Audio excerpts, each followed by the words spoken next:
আজকে এসেছি সিমলাগড়ে মা কালী মন্দিরে পুজো দিতে।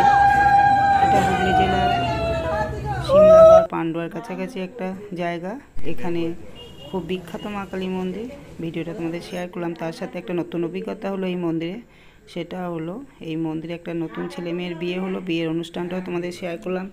আমার জীবনে প্রথম অভিজ্ঞতা মন্দিরের বিয়ের অনুষ্ঠানটা কেমন লাগলো, তার সাথে মা কালীর আরতি অনুষ্ঠান সব কিছু শেয়ার করলাম। যদি ভিডিও ভালো লাগে লাইক শেয়ার কমেন্ট করে আমার পাশে থেকেও। যারা নতুন এসছে অবশ্যই চ্যানেলটিকে সাবস্ক্রাইব করে দেবে, এটা আমার একান্ত অনুরোধ। পুরো ভিডিওটা দেখার জন্য তোমাদের অনুরোধ করব। সব শেষে ছেলে মেয়ের বিয়ের কিছু অনুষ্ঠানটা দেখালাম। এটা আমার একটা নতুন এক্সপিরিয়েন্স বলতে পারো।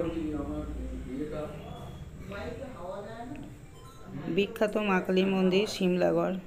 এটা main line, Bardhaman main line, পান্ডুয়ার খুবই কাছে মন্দিরটা। যদি তোমার দেখতে ইচ্ছা করে অবশ্যই ট্রেনে চলে আসতে পারো বালি স্টেশন থেকে 1 ঘন্টা 20 মিনিট মতো, আর গাড়িতে আসলে এই 2 ঘন্টার কাছাকাছি কলকাতা থেকে।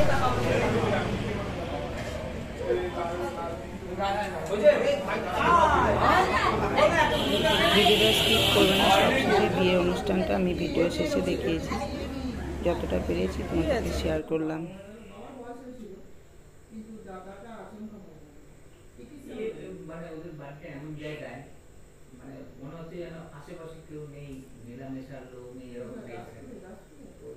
পাশে ওরা কথা বলছে, একটু আওয়াজ আসছে, তার জন্য আমি দুঃখিত।